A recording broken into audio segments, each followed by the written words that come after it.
sangat perlu kita hadir di majelis ilmu yang di sana perkumpulan dibacakan Al-Quran dan pelajarannya, dibacakan hadis-hadis Nabi dan pelajaran yang ada di dalamnya.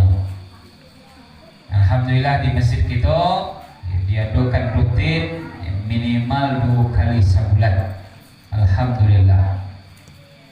Bapak Ibu, pada pertemuan bulan kemarin kita sudah menyampaikan pelajaran tentang keagungan ibadah salat. Bagaimana Al-Quran dan hadis-hadis Nabi betul-betul menjelaskan tentang ketinggian, keagungan dan kemuliaan salat. Ya,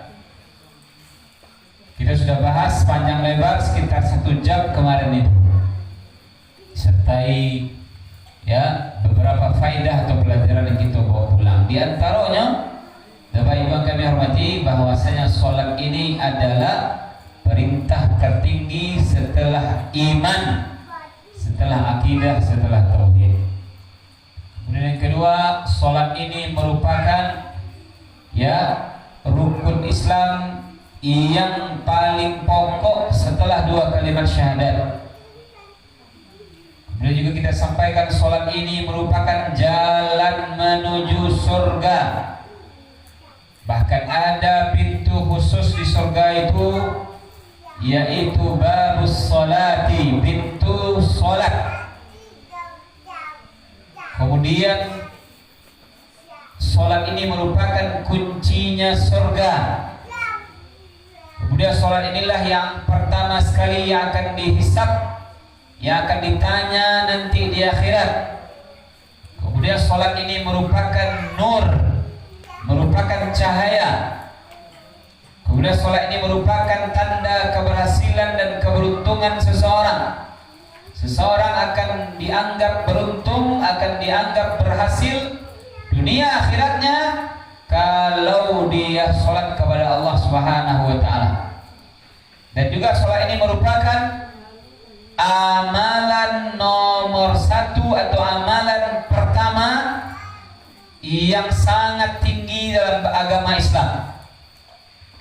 Kemudian salat inilah yang langsung dijemput perintahnya ke atas langit dalam peristiwa yang besar Isra dan Mi'raj. Dan yang lain yang sudah banyak kita bahas, bahwasanya salat ini juga menghapus dosa-dosa kita. Nah, Bapak Ibu yang kami hormati, pada malam ini kita lanjutkan ya pembahasan mengenai salat ini, yaitu tentang bahaya meninggalkan salat. Ya, bahaya tidak salat, itu bahasa lainnya. Nah, Bapak Ibu, yang pertama, seluruh bentuk keutamaan, keistimewaan yang sudah kita bahas tentang keutamaan dan keistimewaan sholat, itu kalau ada orang Islam dia meninggalkan sholat, dia tinggalkan sholat, maka dia justru mendapatkan kebalikannya. Jelas tuh ya. Jadi kalau sholat itu adalah perintah yang paling tinggi setelah iman, berarti kalau ada orang tinggalkan sholat, berarti dia meninggalkan perintah paling tinggi setelah iman. Nah, kita balik semuanya. Ketika sholat itu merupakan rukun Islam, ketika orang tidak sholat berarti dia meninggalkan salah satu rukun Islam. Ya, ketika sholat itu merupakan adalah cahaya, ketika ada orang tidak sholat dia tinggalkan sholat berarti dia justru mendapatkan kegelapan. Ya, ketika sholat itu merupakan bentuk penghapusan dosa, maka kalau ada orang tidak sholat justru dosanya semakin berlipat, semakin banyak. Nah, ini sudah jelas Bapak Ibu yang kami hormati. Sekarang kita mau terangkan terlebih dahulu Bapak Ibu yang kami hormati, 2 macam atau 2 tipe manusia yang mengaku beragama Islam yang mereka meninggalkan sholat, yang mereka tidak sholat. Jadi kalau dibagi Bapak Ibu, orang yang berKTP Islam yang mereka meninggalkan sholat atau tidak sholat itu jenisnya ada dua, macamnya ada dua ya. Ini perlu kita pahami dulu. Yang pertama adalah yaitu sebagian orang-orang yang mereka mengaku beragama Islam, KTP-nya adalah agamanya Islam, namun mereka tinggalkan sholat, mereka tidak sholat, adalah dikarenakan dia meyakini sholat itu memang tidak wajib. Ya, sholat itu memang tidak penting, tidak perlu, tidak wajib. Ya, ini jenis manusia yang mengaku beragama Islam yang mereka tinggalkan sholat. Kalau ada Bapak Ibu yang bertanya, apakah ada begini? Bukan ada, Pak, banyak. Ya, banyak orang-orang yang mereka beragama Islam, artinya KTP-nya kita pinjam, kita lihat namanya siapa, tempat tanggal lahir di mana, agama titik 2 Islam. Lalu sebagian mereka itu tidak sholat karena memang meyakini dan mengatakan sholat tidak wajib. Ya. Apa alasannya mengatakan sholat tidak wajib? Bapak Ibu kami hormati, macam-macam. Ya. Makanya jangan heran di sebagian daerah, di sebagian tempat, bahkan di sebagian perguruan tinggi, bahkan sampai merambas ke perguruan tinggi Islam, sebagian muridnya, sebagian mahasiswanya, bahkan juga sebagian dosennya tidak sholat. Bukan karena sibuk ngajar, sibuk buat tugas, bukan. Karena memang dia meyakini dan mengatakan sholat tidak wajib. Ya, sholat tidak wajib. Nah, ini pemahaman yang sudah berkembang di negeri kita lebih dari 30 tahun, yang diteliti oleh para ulama peneliti di Indonesia ini disebutkan dengan istilah yaitu Islam liberal. Ya, jaringan Islam liberal. Yang mereka mengatakan dan menyuarakan semua agama sama, semua agama itu benar, semua agama itu masuk surga, termasuk keyakinan mereka adalah sholat tidak wajib. Ya, atau sebagian yang lain Bapak Ibu, beberapa kelompok sempalan yang mereka mengatakan dan meyakini sekarang ini masih di periode Makkah katanya, karena pemerintah itu tidak pemerintah Islam, karena pemerintah tidak memakai hukum Islam, karena pemerintah tidak pakai Quran, tidak pakai hadis, berarti ini pemerintah kafir, kita masih di periode Makkah, tidak ada sholat dalam periode Makkah katanya.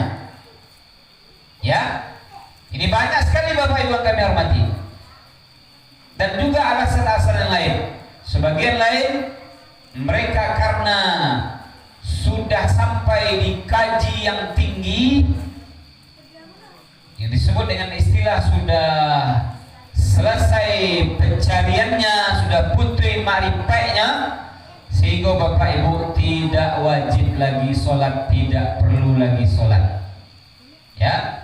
Nah, ini jenis pertama, bagian pertama, kelompok pertama, orang yang mengaku beragama Islam namun tidak sholat, yaitu karena menganggap sholat tidak wajib, tidak penting, melecehkannya, merendahkannya.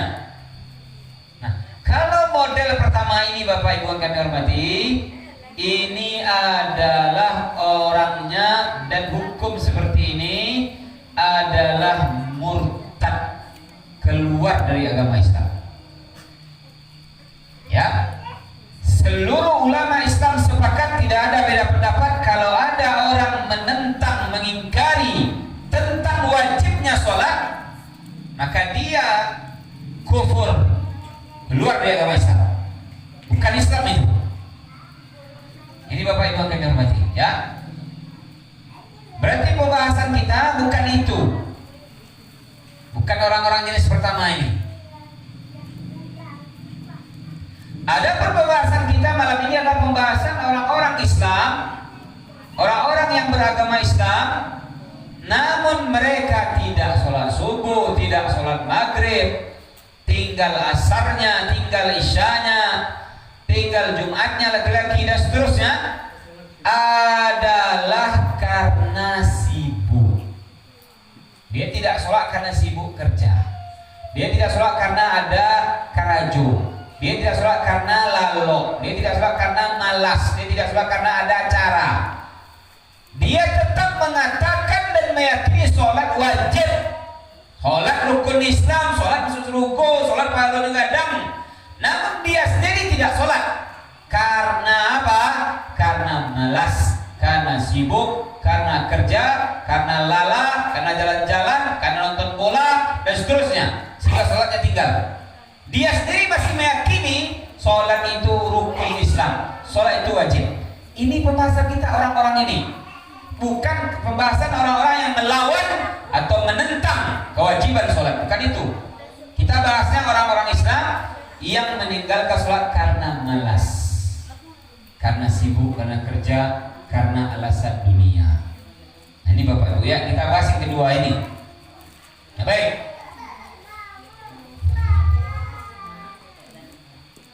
Dan berlanjut kita kepada poin berikutnya Bapak Ibu yang kami hormati, tentang hukum, ya, hukum orang yang meninggalkan sholat karena malas, karena sibuk, karena kerja, karena ada acara, karena ada kepentingan dunia sehingga sholatnya tinggal, asarnya lalu, maghribnya lewat, zuhurnya indah. Ya, apa hukum mereka? Ya, maka Bapak Ibu yang kami hormati, dibahas panjang lebar oleh para ulama tentang masalah ini. Ya, dia orang Islam namun meninggalkan sholat dengan sengaja. Ya, karena malas, karena kerja, karena sibuk sehingga sholat dia tinggalkan. Tapi dia masih meyakini sholat ini rukun Islam. Ya, apa hukumnya? Para ulama Bapak Ibu berbeda pendapat. Minimal para ulama berbeda dua pendapat. Ya, bahkan ada sampai 3 pendapat. Ya, pendapat pertama ini pendapat jumhur ulama. Kebanyakan para ulama, ya, jumhur ulama, bahwasanya orang Islam, ya, yang tidak sholat karena malas, karena sibuk, karena kerja dan lain-lain, namun masih meyakini sholat itu wajib, maka orang yang seperti ini mereka tidak kufur, tidak kafir, tidak murtad, tetapi dia berbuat dosa yang sangat besar. Nanti kita bahas berapa besarnya, ayatnya dan hadisnya, dan apa bahaya dan ancaman bagi orang yang malas, yang sok sibuk, yang banyak gaya seperti ini sehingga tidak sholat. Ya, kita bahas nanti. Namun jumhur ulama, banyak ulama berfatwa, berpendapat yang malas, yang sibuk karena kerja begini, mereka tidak kafir, mereka tidak murtad. Ini pendapat pertama. Ya, pendapat kedua, orang-orang Islam yang meninggalkan sholat karena malas, karena kerja, karena sibuk, karena banyak gaya tadi, mereka murtad dan mereka kufur. Ini pendapatnya dari mazhab Hambali, dari madhabnya Imam Ahmad.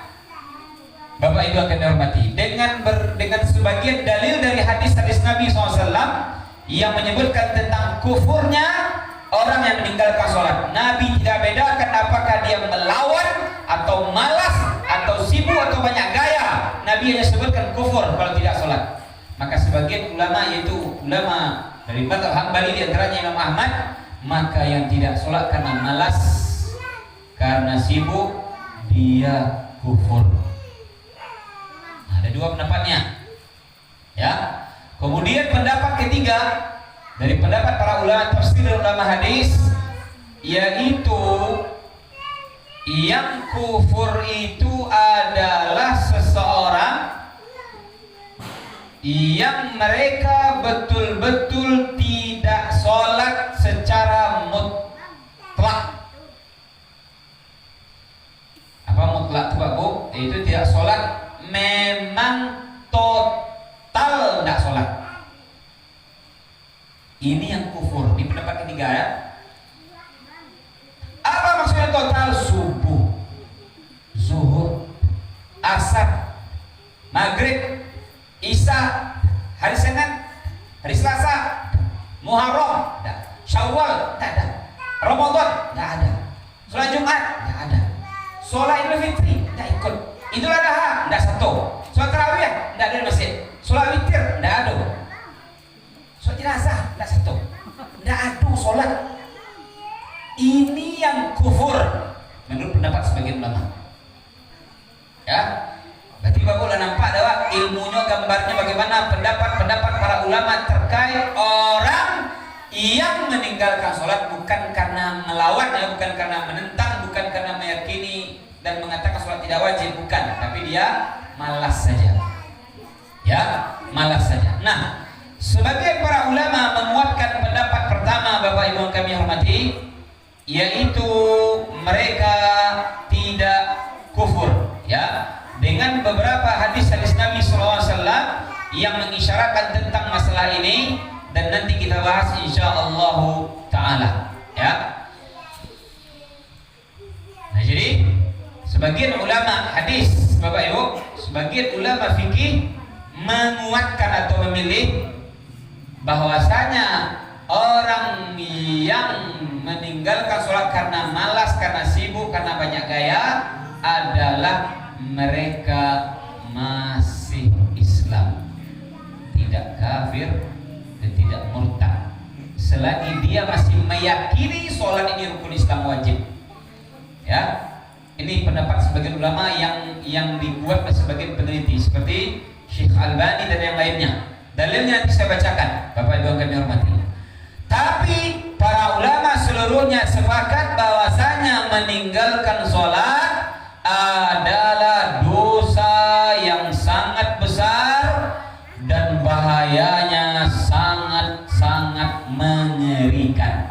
Apa saja itu? Ini Bapak Ibu poin kita pengajian kita berikutnya, yaitu tentang ayat Al-Quran dan hadis-hadis Nabi yang menjelaskan tentang bahaya dan ancaman dan peringatan tegas dari Allah dan Rasul tentang orang Islam yang dia meninggalkan sholat tanpa udzur syar'i.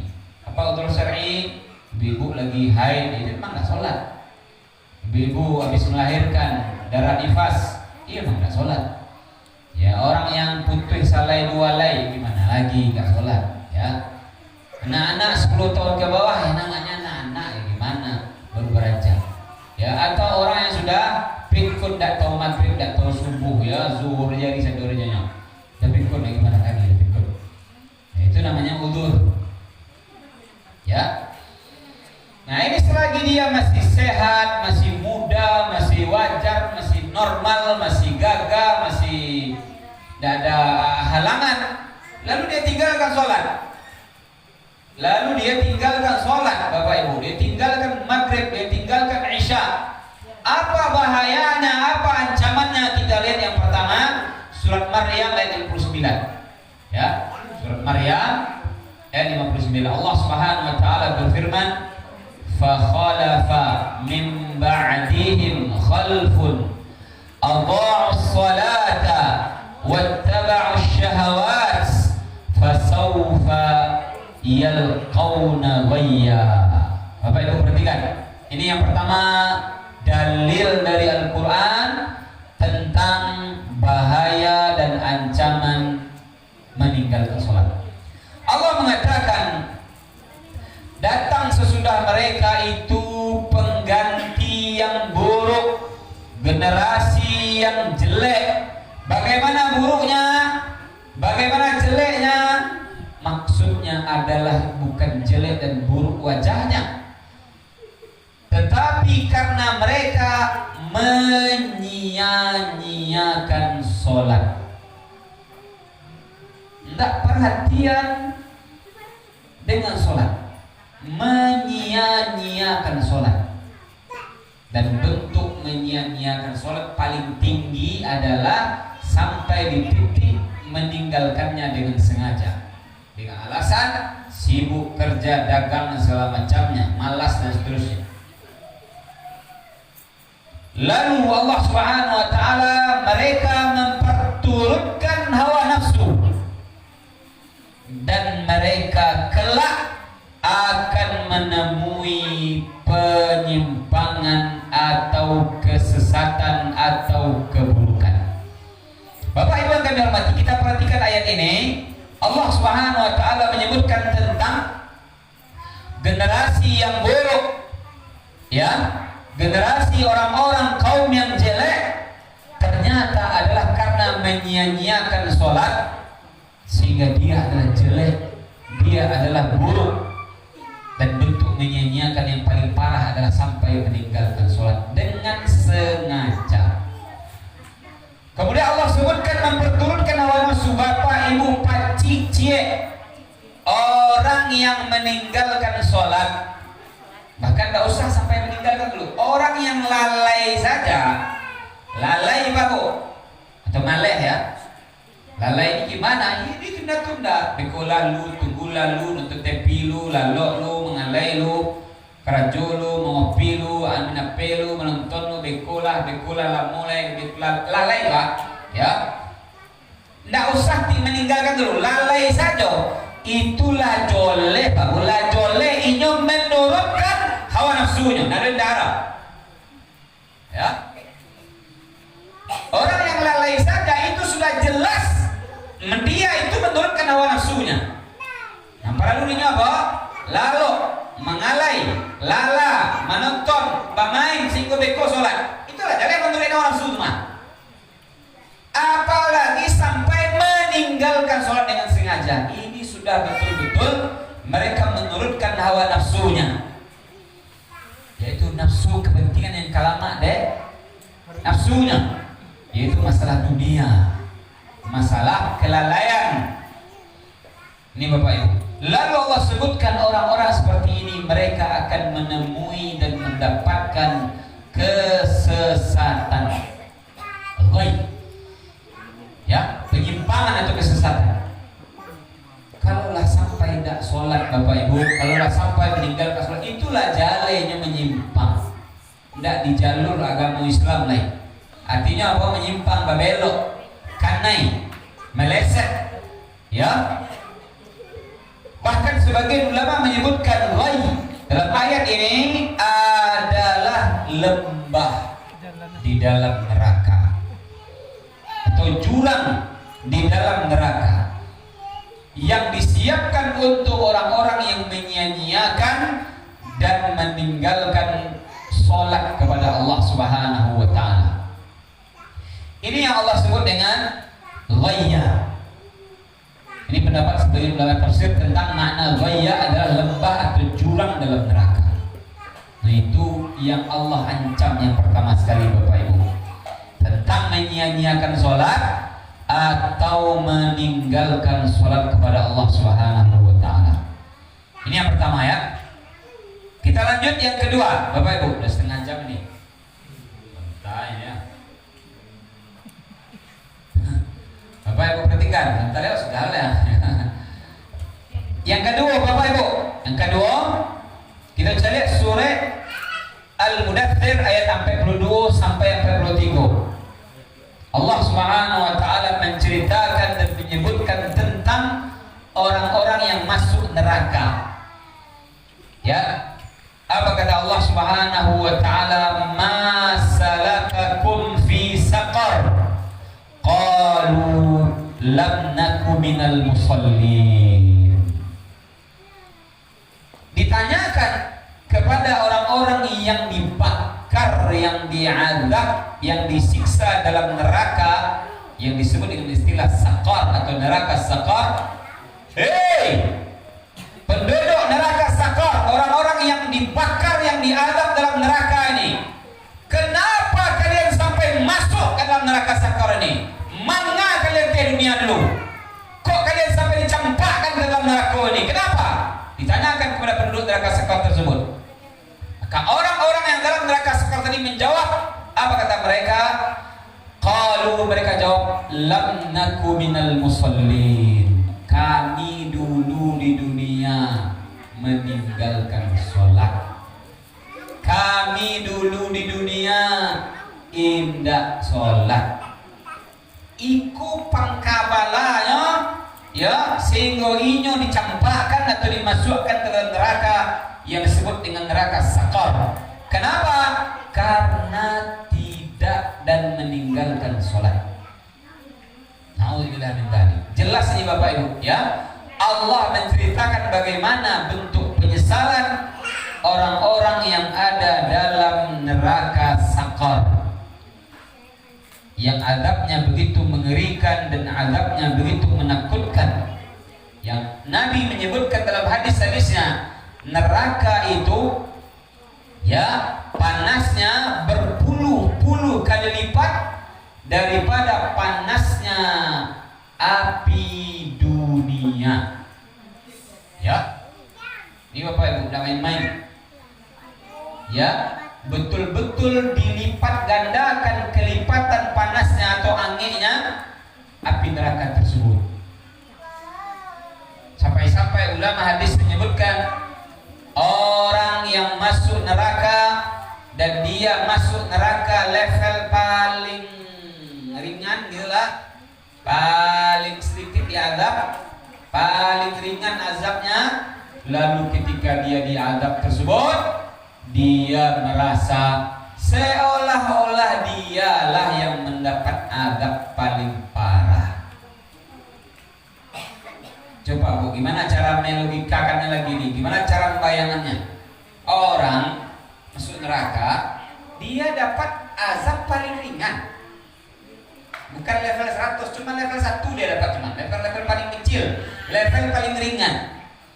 Tetapi bagi dia seolah-olah dia dapat azab paling parah.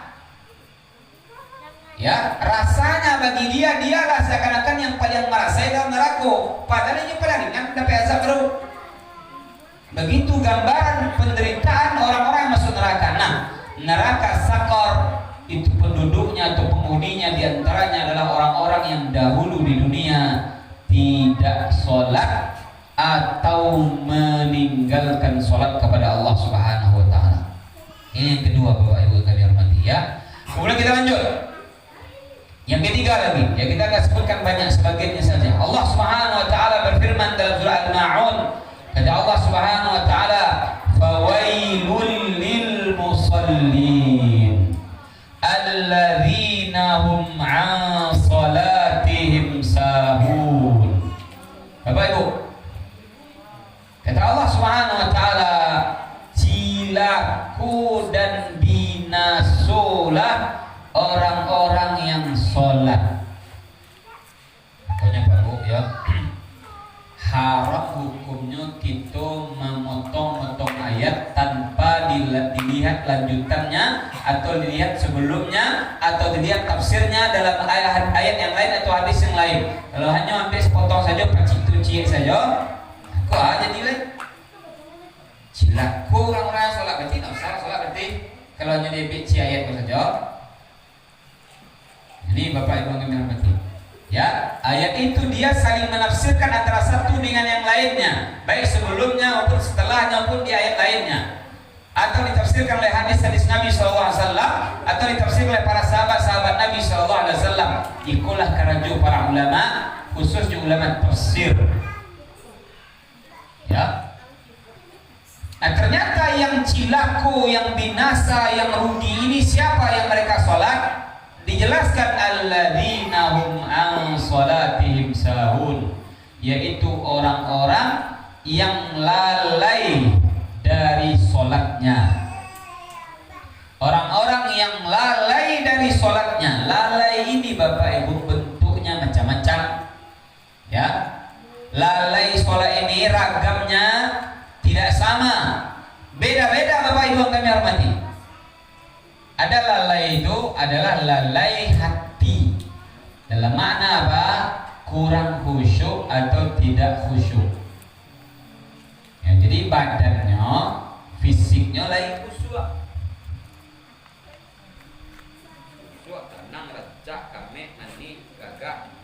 Badannya, hatinya atau kenanya, padang, teman, panjang, macam Jawa, keradang. Ya, itu lalai hati namanya. Ya, ini lumayan masih sholatnya. Ya. Kemudian ada pula lalai itu apa? Lalai dari waktu pelaksanaan. Itulah dipahami orang banyak lalai itu. Ya, dipahami orang banyak nomor 2 kok. Yaitu apa? Bekolah, tunggul, bekolah, sentalai. Tunggulah, bekolu, sentalai. Nah, itu ditunda-tunda. Itu namanya lalai dalam waktu pelaksanaan. Ya, itu yang dipahami orang banyak. Dan paling tinggi lalai itu Bapak Ibu, puncaknya adalah tinggal sholat itu sudah naik. Ya, ditinggalkan sholat itu dengan sengaja tanpa udzur. Ada udzur misalkan takalluq, ya. Kalau ini ada acara, ada peralu, ada seluruh macam darurat malam-malam sehingga lalu jam sampai ini seorang emak, ya. Akhirnya jago jam 1:30 sudah orang komat zuhur. Ini namanya udzur, kalau teman. Ya. Kalau teman, ada jagoan dah. Dia telepon dah terang azan dah terang komat dah. Terang akhir dia itu tak ada. Maka benar memang tidak tahu dia. Jago jam 1:30 siang. Ini namanya udzur namanya. Gimana dia Ustaz? Ya sholat subuh jam 1 siang itu. Ya, yang benar. Iya, Nabi ngajarkan orang yang tertidur, sholatnya adalah ketika dia bangun. Boleh tuh, ya boleh Nabi yang ngajarkan. Ini namanya udzur. Udzur itu apa? Keringanan secara syariat. Atau dia pingsan. Ya, dia berjalan tentu kalau dia pingsan, ya jagolah, Allah jambara gitu kan lewat waktu subuh ya dia bangun atau sadar baru dia sholat. Ini namanya udzur. Nah, dia akhirnya lalai paling tinggi ini adalah apa? Sampailah dia meninggalkan sholat ini, Bapak Ibu sekalian. Ya. Nah, ini menunjukkan kepada kita betapa peringatan dari Allah Subhanahu wa taala sangat mengerikan. Saya nak sebutkan sebagiannya. Masih ada yang lainnya, tapi saya cukupkan 3 juz saja, Bapak Ibu. Karena saya bacakan nanti beberapa hadis kami yang lainnya berikutnya. Ya. Intinya adalah Bapak Ibu, begitu tegas, begitu keras ancaman peringatan dari Al-Qur'an, yaitu dari Allah terhadap orang yang dia Islam lalu dia tinggalkan sholat dengan sengaja, lalu dia meninggalkan sholat dengan sadar karena malas, karena sibuk, karena kerja dan seterusnya. Na'udzubillah min dzalik. Lalu Bapak Ibu akan dihormati, ya. Sekarang kita lihat Bapak Ibu beberapa hadis Nabi Sallallahu Alaihi Wasallam yang menyebutkan tentang ancaman, bahaya dan peringatan bagi orang-orang yang meninggalkan sholat, yang tidak sholat. Kita lihat hadis pertama. Hadis yang diriwayatkan oleh Imam Muslim. Nabi SAW bersabda, "Inna bainar rajuli wa bainash syirki wal kufri tarkas salati." Kata Nabi, Bapak Ibu, dalam hadis sahih riwayat Muslim, sesungguhnya batas antara seseorang dengan kekufuran atau kesyirikan adalah meninggalkan sholat. Tuhan, ini Pak Bu, ya, batehnya Bapak Ibu, seseorang itu dengan kufur, dengan syirik adalah ketika inyo ndak sholat, ketika inyo meninggalkan sholat tanpa udzur syar'i, tanpa alasan yang dibenarkan. Nah, itulah yang dipahami oleh sebagian ulama, yaitu ulama dari kalangan mazhab Hambali, yaitu Imam Ahmad dan yang lainnya, bahwasanya di sini Nabi menyebutkan batteh seseorang dengan kufur adalah meninggalkan sholat, sehingga meninggalkan sholat itu adalah kekufuran. Ini fatwa Imam Ahmad ya dan ulama yang lainnya. Ditambah lagi kata sebagian ulama yang memilih pendapat ini di sini di ilmu bahasa Arab, lagi saya singgung sedikit ya. Ditambah lagi kata para ulama, dalam hadis sahih riwayat Muslim ini Nabi menyebutkan lafaz kufur menggunakan alif lam, ya, yaitu al-kufri, ada alif lamnya. Apa gunanya dan fungsinya alif lam ini? Ini menunjukkan ini adalah alif lam yang menunjukkan dia adalah ma'rifah. Namanya isim ma'rifah dalam bahasa Arab.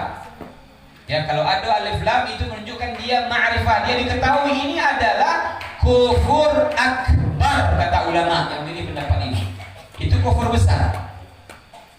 Karena kalau kufurnya kufur kecil tidak pakai alif lam, kata para ulama yang memegang pendapat ini. Contohnya ada hadis Nabi, sibabul muslimi fusuqun wa qitaluhu kufrun. Kufur juga tapi tidak ada alif lamnya. Kata Nabi apa dalam hadis, menghina seorang muslim adalah perbuatan fasiq, dan membunuh seorang muslim adalah perbuatan kufur, kata Nabi hadisnya. Di dalam hadis ini Nabi menggunakan kata kufur tidak pakai alif lam. Kufrun, tidak ada alif lamnya. Kufur di sini kalau tidak ada alif lamnya ini adalah kufur kecil. Itu kufur yang bukan kufur, namanya kufur kecil. Nah, ini pendapat ulama-ulama Bapak Ibu yang berpendapat tadi apa?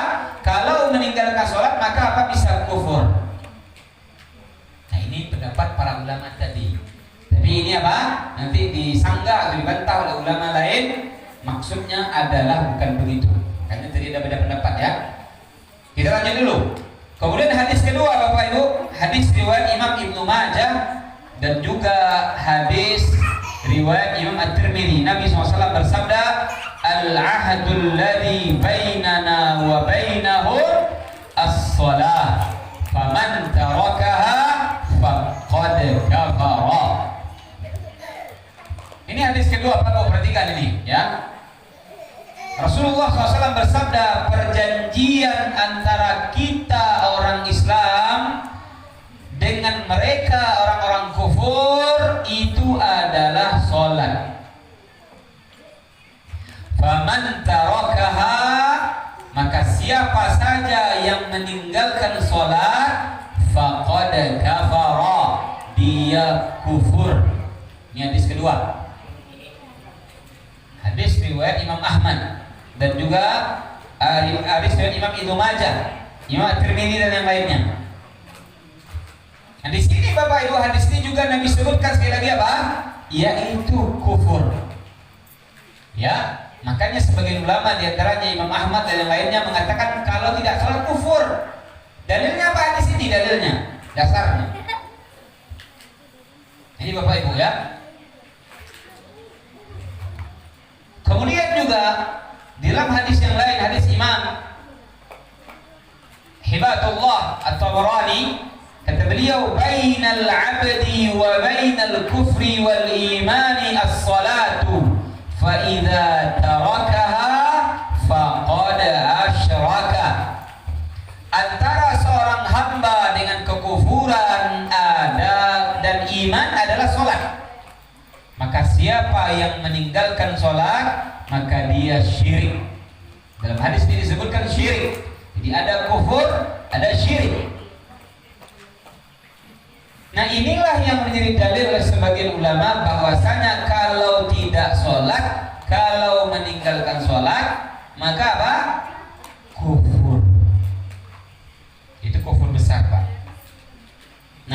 Namun mayoritas ulama, kebanyakan ulama dari mazhab Syafi'i, mazhab Hanafi, mazhab Maliki, 3 mazhab lagi, ya, yaitu mengatakan apa?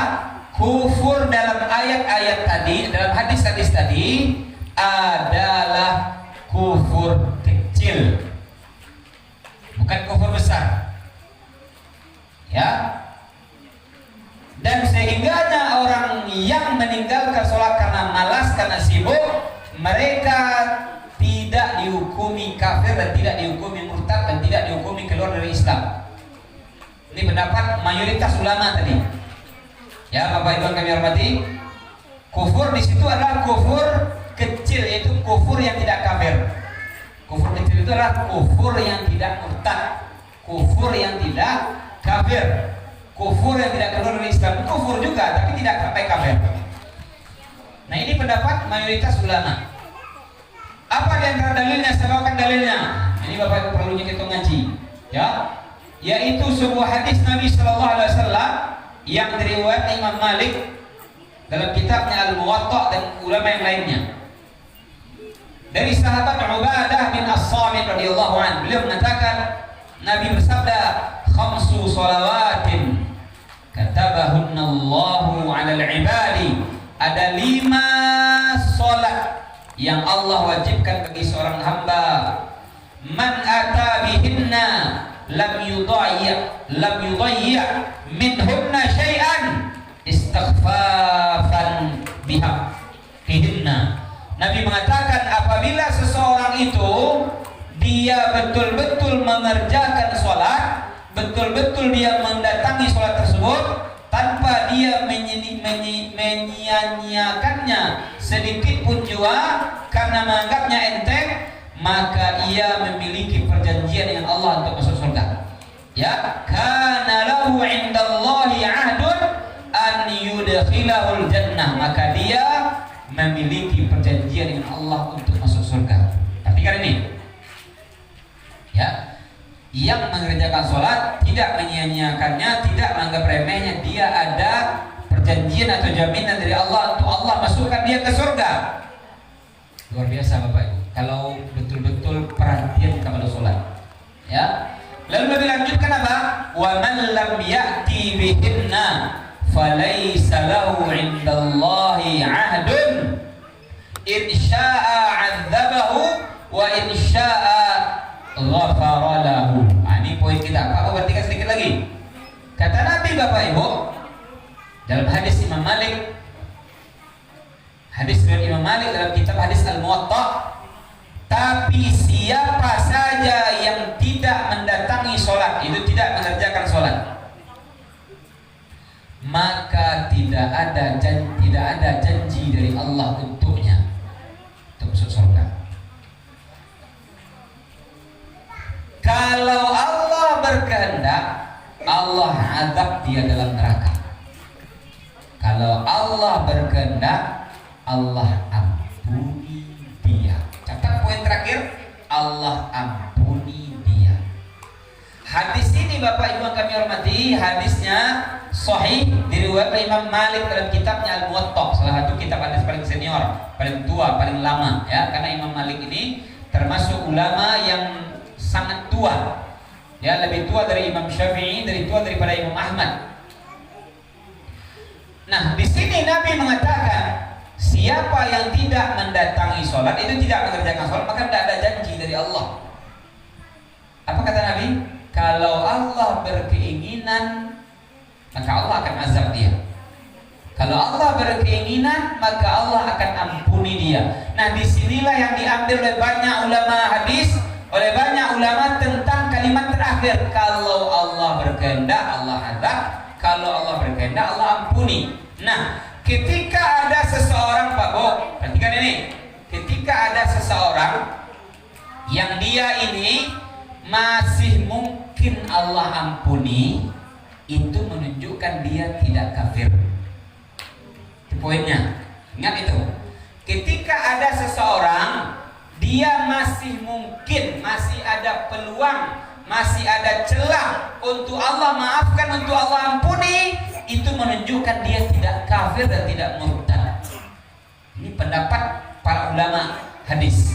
Karena kalau orang murtad, kalau orang kafir, tidak ada cerita dapat maaf lagi. Karena kalau orang sudah murtad, sudah kafir, tidak ada cerita dapat ampunan lagi. Nah, ini menunjukkan ketika masih mungkin dapat maaf dari Allah, masih dapat ampunan dari Allah, berarti dia masih muslim. Inilah pendapat banyak ulama. Orang yang tidak sholat karena malas, karena sibuk, karena sok banyak gaya. Innallaha la yaghfiru an yushraka bihi wa yaghfiru ma duna dzalika liman yasha. Kata Allah Subhanahu wa taala dalam Al-Qur'an, Bapak Ibu, sesungguhnya Allah tidak akan mengampuni dosa syirik, itu syirik besar. Dan Allah masih mungkin mengampuni dosa yang di bawah syirik kalau Allah berkehendak untuk mengampuninya. Maka disinilah para ulama berkesimpulan, Bapak Ibu, orang yang meninggalkan sholat karena sibuk, karena malas, itu derajatnya di bawah kesyirikan dan di bawah kekufuran. Maka karena itulah Rasulullah mengembalikan kepada kehendak Allah. Kalau Allah berkehendak, Allah azab. Kalau Allah berkehendak, Allah maafkan, Allah ampuni. Ketika masih mungkin dapat maaf dari Allah, itu menunjukkan dia masih muslim. Itu menunjukkan dia tidak murtad dan dia tidak kafir. Lalu ada hadis yang panjang, Bapak Ibu. Saya tutup ya. Hadis panjang dari Hudzaifah bin Yaman. Ya. Hudzaifah bin Yaman dalam hadis Imam Ibnu Majah, Imam Al-Hakim dan yang lainnya. Ini hadis panjang sekali, ya. Satu halaman. Saya peringkas saja. Ya. Nabi mengatakan Islam akan lenyap, akan hilang. Sebagaimana lenyapnya warna pada baju yang luntur. Saya bacakan cepat ya. Sehingga tidak lagi diketahui apakah itu sholat, apa itu puasa, apa itu kurban, apa itu sedekah, orang tak tahu lagi. Ya.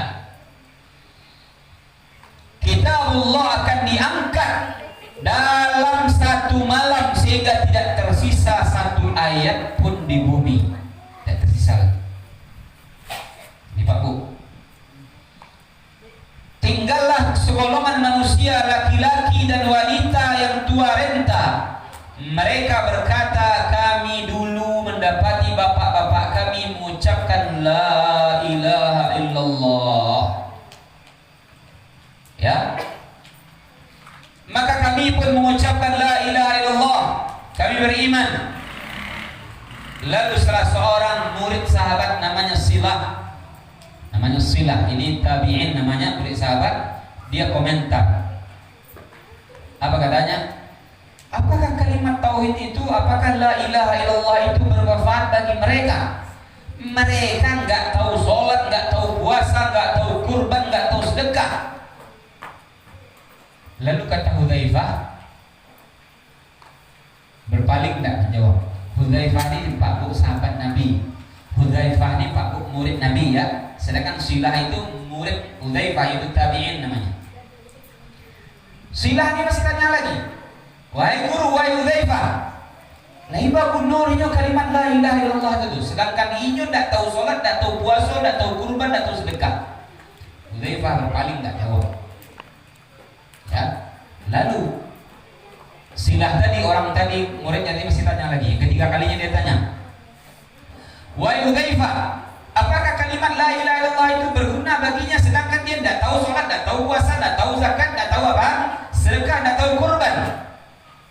Barulah Hudzaifah, sahabat Nabi ini, murid Nabi ini mengatakan, ya Silah, tunjihim minan nar. Wahai Silah, kata Hudzaifah, ini fatwa dari Hudzaifah, murid Nabi, sahabat Nabi, dalam hadis Imam Ibnu Majah, Al-Hakim dan yang lainnya. Wahai Silah, kalimat tauhid la ilaha illallah itu, itulah yang menyelamatkannya dari neraka. Maka para ulama hadis menyambut hadis ini, Bapak Ibu, di antaranya Syekh Albani, ulama hadis besar abad ini, yang sudah meninggal sekitar 30 tahun yang lalu. Dan ulama-ulama lainnya, ini dalil dari sahabat Nabi, dari murid Nabi, bahwasanya orang kalau meninggalkan sholat masih mungkin dia selamat dari azab selagi dia masih muslim, selagi dia masih la ilaha illallah, selagi dia masih hamba Allah, selagi dia masih mengakui Al-Quran, mengakui Nabi Muhammad SAW, mengakui sholat itu wajib, namun dia tinggalkan sholat karena malas, menunjukkan dia masih mungkin selamat dari azab. Maksudnya apa?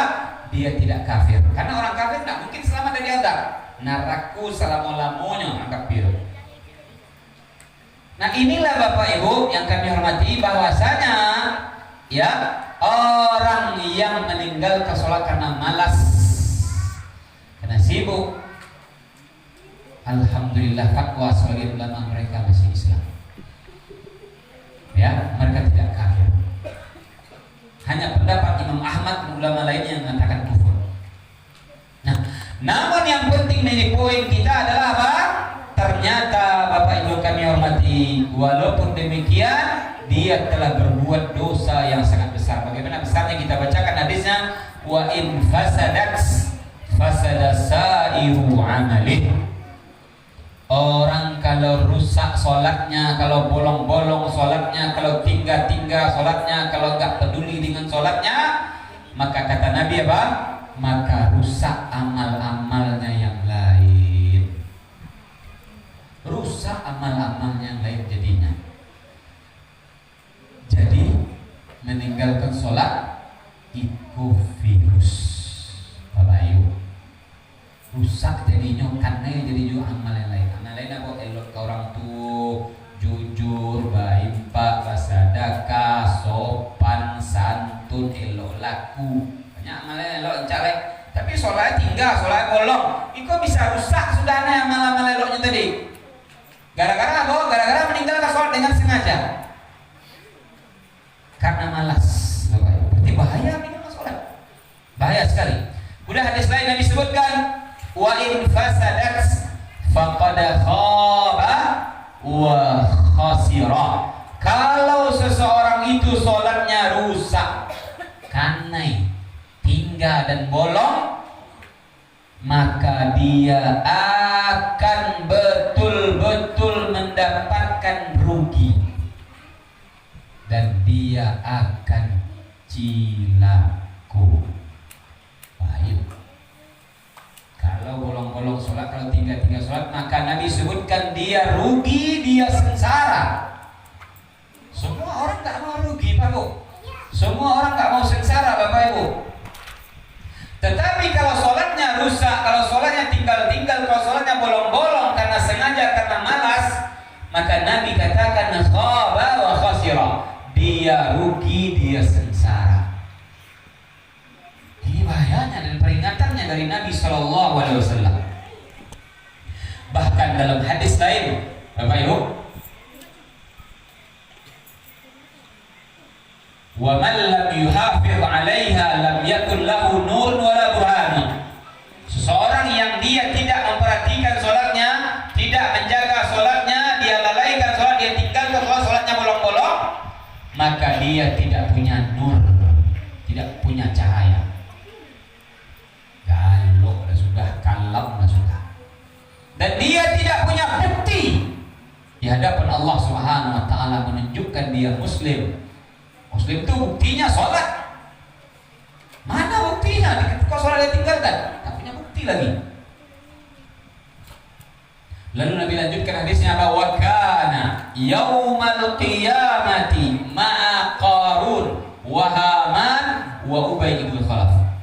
Wa kana yaumal qiyamah ma'a Qarun wa Fir'aun wa Haman wa Ubay ibn Khalaf. Sampai orang wah manusia buruk yang pernah tinggal di dunia. Sampai orang Nabi sebutkan dalam hadis, nanti kata Nabi di akhirat, orang-orang yang tidak menjaga sholatnya, yang tidak memperhatikan sholatnya, yang bolong-bolong, yang tinggal-tinggal sholatnya, mereka tinggalkan sholat, nanti di akhirat inyo akan dimasukkan ke dalam rombongan Qarun, atau inyo dimasukkan ke dalam barisan Fir'aun, atau inyo akan dimasukkan ke dalam barisan Haman, atau inyo akan dimasukkan ke kelompoknya Ubay bin Khalaf. Perang.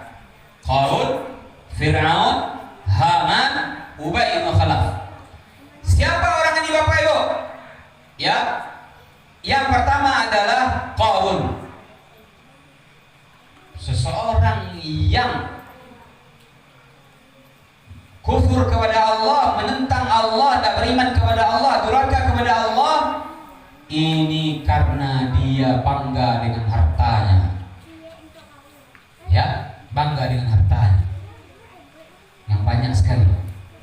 Oh, saking banyaknya harta Qarun itu Pak ya, bapak kok di dunia juga kok ya, gali-gali tanah, berkamar, baso ame itu namanya apa? Hah? Harta Qarun kan? Nabi dulu sih Qarun itu dibodoh dia tugal pula. Kok ada terus kok? Tanya lo cek. Ini maksudnya apa? Kan Allah tenggelamkan harta Qarun dalam tanah kan? Saking banyaknya amehnya basirah-sirah dalam tanah baru saking banyaknya basirah-sirah dalam tanah sampai ke dunia tugal itu. Sehingga kalau dapat ameh lekau mah di tanah itu namanya harta Qarun. Ini pasti udah itu ya. Saking banyaknya hartanya. Ya, yang kedua adalah Fir'aun. Siapa Fir'aun? Seorang pemimpin, seorang raja yang kufur, yang menentang, yang durhaka kepada Allah Subhanahu wa taala. Yang ketiga adalah Haman. Siapa Haman? Dialah orang kepercayaannya atau kaki tangannya atau pegawainya atau karyawannya Fir'aun. Haman. Kemudian yang keempat adalah Ubay bin Khalaf, itu tokoh munafik di zaman Nabi SAW. Di muka Nabi nya sholat, di belakang Nabi nya tidak sholat. Di muka sahabat nya sholat, di belakang sahabat nya tidak sholat. Munafik Ubay bin Khalaf. Nah, para ulama menjelaskan Bapak Ibu tentang sampai orang Qarun, Fir'aun, Haman dan Ubay modeko onggo meneko. Bapak perhatikan Bapak betul lah.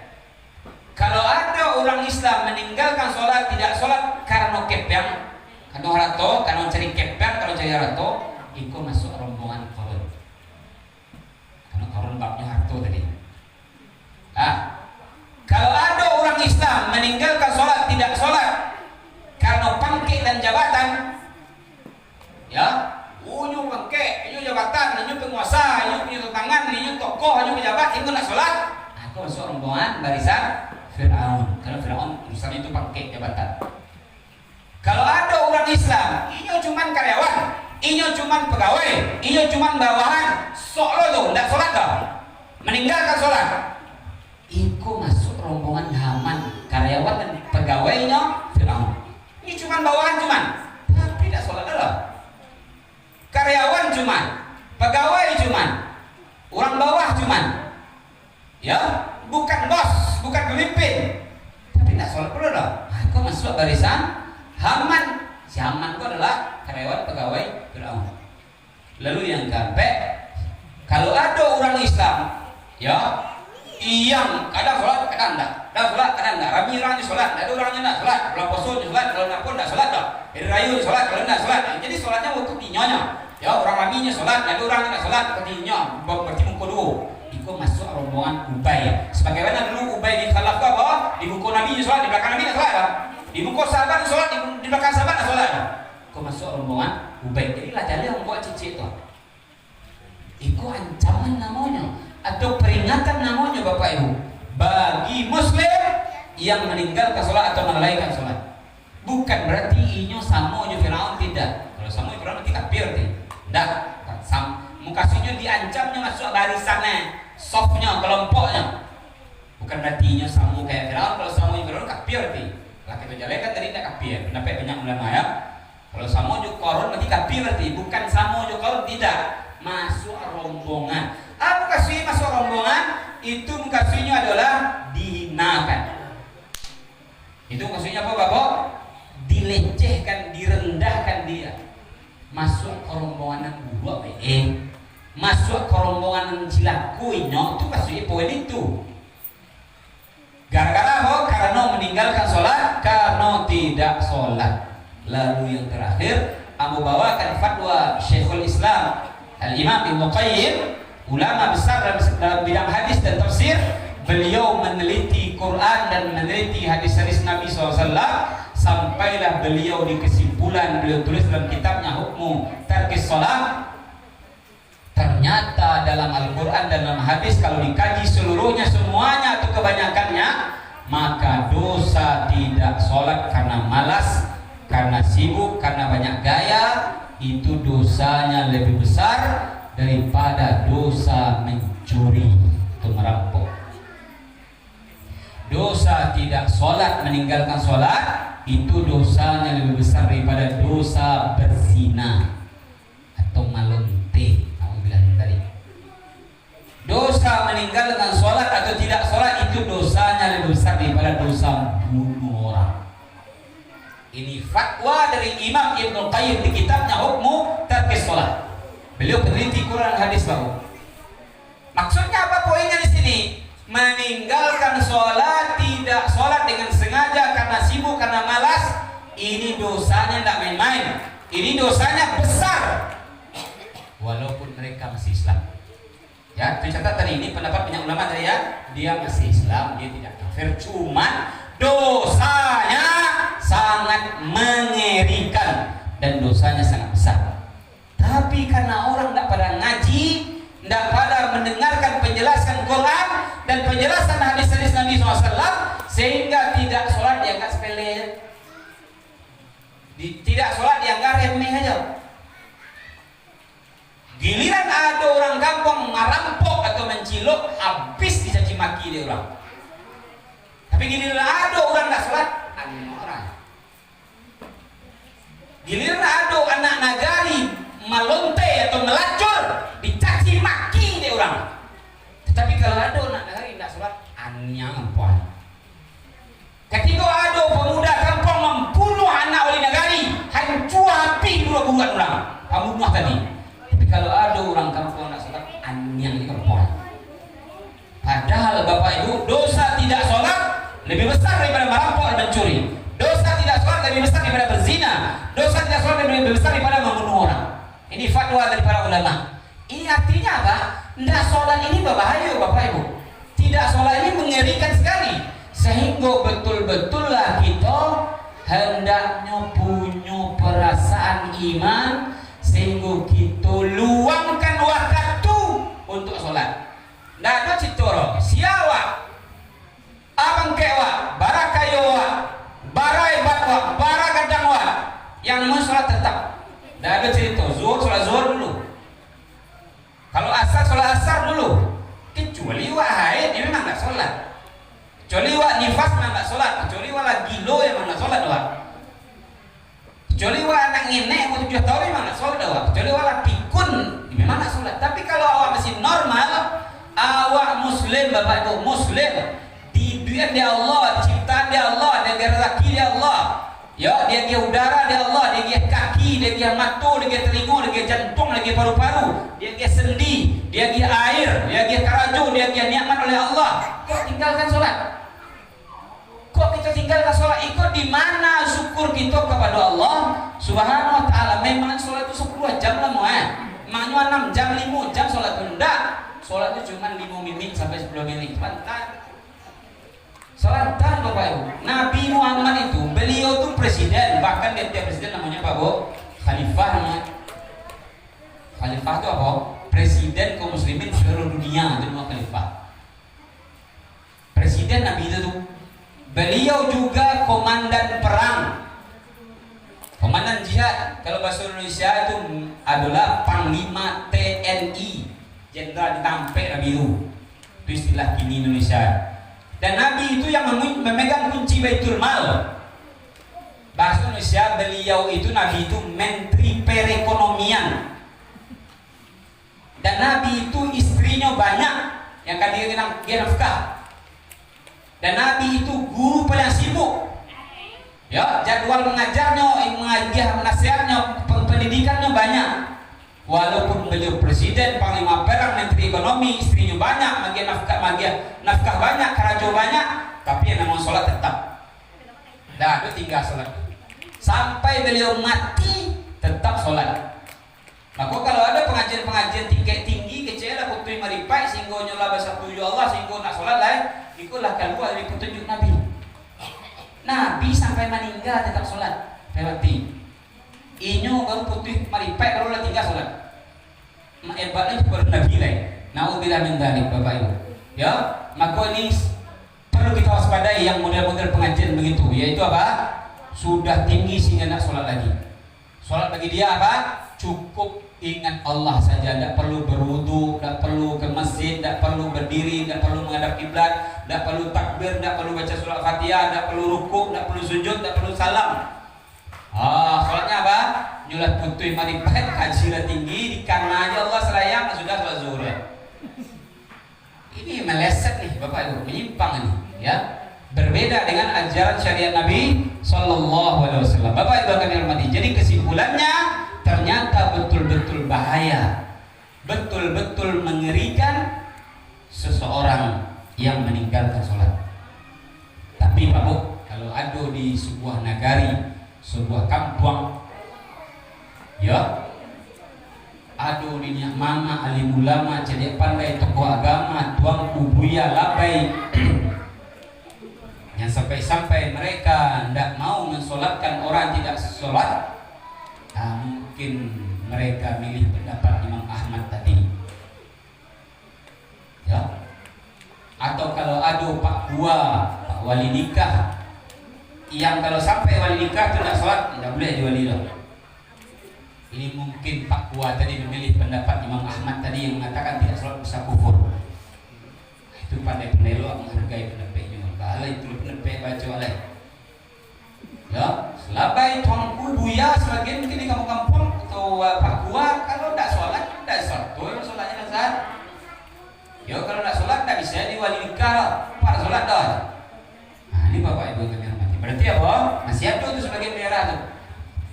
Ya walaupun tadi lah menjelaskan panjang lebar masalah kok. Ya hadis-hadis sudah dalil-dalilnya. Sehingga perlulah kita betul-betul perhatian kepada sholat. Semoga Allah Subhanahu Wa Taala memberikan hidayah, memberikan taufik kepada kita Bapak Ibu ya. Semoga Allah Subhanahu Wa Taala menjadikan kita termasuk orang-orang yang sholat sampai akhir hayat kita, sampai kita meninggal. Amin ya rabbal alamin. Bapak Ibu itu saja. Jadi malam koyo agak lebih sejam senek, karena memang itu Bapak Ibu perlu agak digas. Makanya tadi itu suara mo aku tinggian Bapak Ibu. Kenapa? Karena ngaji gak lama kok mengantuk ya. Kalau aku lambe-lambe saja, beko tanang-tanang saja, beko Bapak Ibu lalu bersandala tekalok ya, atau hendak menangis ngaji boleh. Makanya agak digas ya suaranya, agak ditinggian volume agak dioyak itu hanya gaya berpidato ya, kan mau berak-berakin dah ya.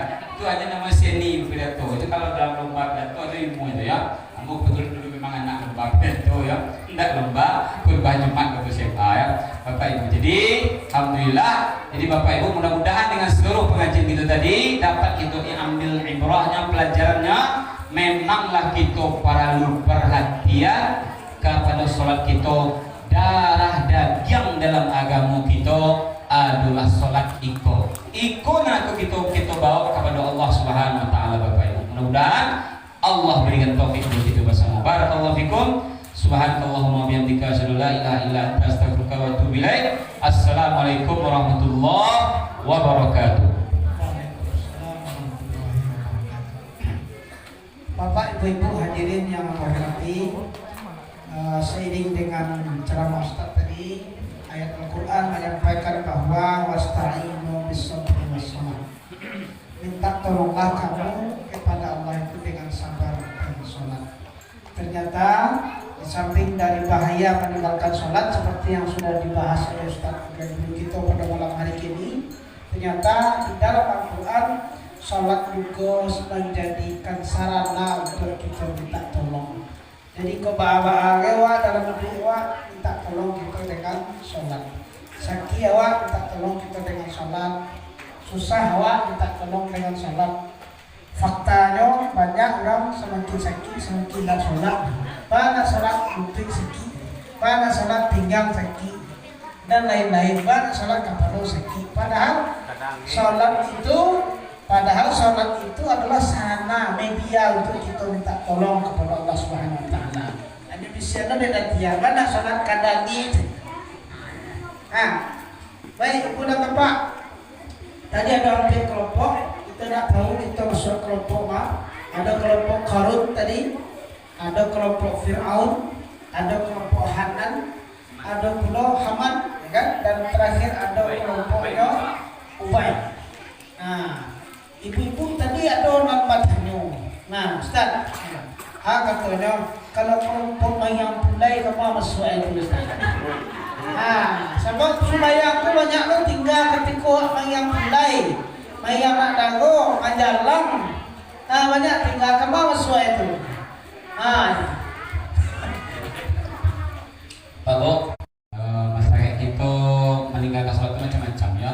Contohnya kalau di negara Jawa, Sumatera Barat atau Minang adalah mayang anak daro atau mayang anak pulai, baik itu laki-laki maupun pelusi, kadang baju laki-laki kan, sehingga tinggal sholat asarnya ya, tinggal sholat asarnya atau tinggal sholat maghribnya atau tinggal sholatnya kepada Allah Subhanahu Wa Taala. Bapak itu yang kami hormati, maka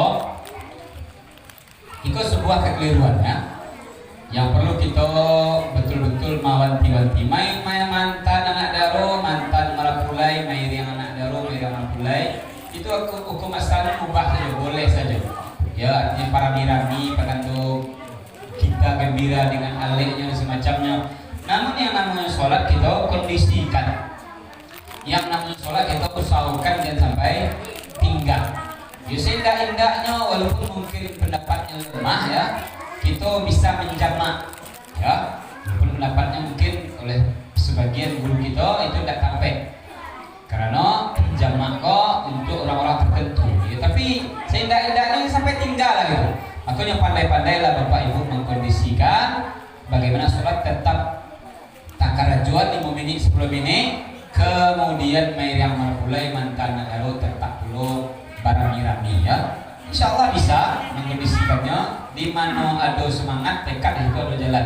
Tapi kalau niat kelompok kalau ke kamar, kalau main yang daru itu hanya para mirami ya, karyawan bawahan ya, artinya cuma anggota gitu kan, bukan rajonya nggak boleh ya. Maka Allah malah mungkin masuk ke Haman ya, kayaknya itu bagian anggota atau karyawan atau bawahan. Tapi intinya insya Allah dengan kita perhatian kepada sholat kita, maka tetap bisa kita kondisikan sholat dulu atau sholat sampai tinggal, dan meriam anak darah boleh tetap dulu bisa dikerajokan, tetap bisa diusahakan karena udah jalannya. Kalaulah prioritas bagi awak, itu yang kita dahulukan dulu ya. Biasanya meriam mulai itu jam berapa atau pukul berapa, paling jam 5 atau jam 5:30 masih bisa kita sholat asar dulu. Beko pas maghrib, maka mungkinlah pulang, mungkinlah balik, bisa perlu kita sholat maghrib, walaupun mungkin terlambat atau agak terlalai. Pokoknya kuncinya jangan sampai tinggal, Seindah-indahnya kalau memang nggak bisa menganga, ya mungkin dijamak, tapi pendapatnya lemah ya. Karena sekali merang mulai itu sekali setahun, sekali sebulan, boleh ya. Tapi intinya Bapak Ibu tetaplah prioritas sholat, ya jangan sampai tinggal ya. Wallahu a'lam bishawab. Baik Ibu dan Bapak, silakan kalau ada yang bertanya lain. Aku rasa tentang yang tadi itu ada kaitannya dengan jamak dan pasar. Barangkali insyaAllah pada pertemuan berikutnya pada dulu kita bahas cara menjamak Ustaz, cara pulang pasar. Mudah-mudahan semakin bertambah ilmu awak, semakin banyak teori awak bisa kita praktekkan dalam kehidupan kita sehari-hari. Amin ya rabbal alamin. Bapak Ibu, ada yang kali tanyakan? Silakan. Apa ciri-ciri amal ibadah awak sama Allah? Ciri-ciri amal ibadah awak sama Allah diterima Allah. Silakan Ustaz. Bagus pertanyaannya Bapak Ibu. Ciri-ciri atau tanda-tanda amal kita diterima Allah, itu kalimatnya tepat. Bukan pasti diterima Allah, bukan. Ini cuma tanda atau ciri. Berarti tidak pasti loh, cuma tanda atau ciri. Sebagai ulama dulu, bapak tua atau mereka, wa min thawabil hasanati al-hasanatu ba'daha. Di antara balasan bagi ketaatan dan ibadah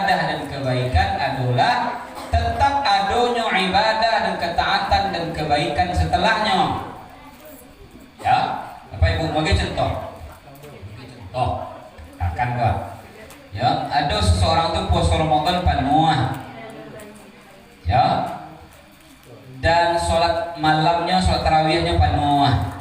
Setelah Ramadan habis, hanya sholatnya puasa sunnah Senin Kamis gitu. Setelah Ramadan habis, tetap ada sholat tanduk. Itu tanduk puasanya atau tanduk sholat malamnya atau tarawihnya, mudah-mudahan Allah terima. Karena masih berlanjut puasanya walaupun puasa sunnah. Karena masih berlanjut sholat malamnya, itu sholat tahajudnya atau sholat malamnya. Itu hanya tanduk walaupun tidak pasti ya.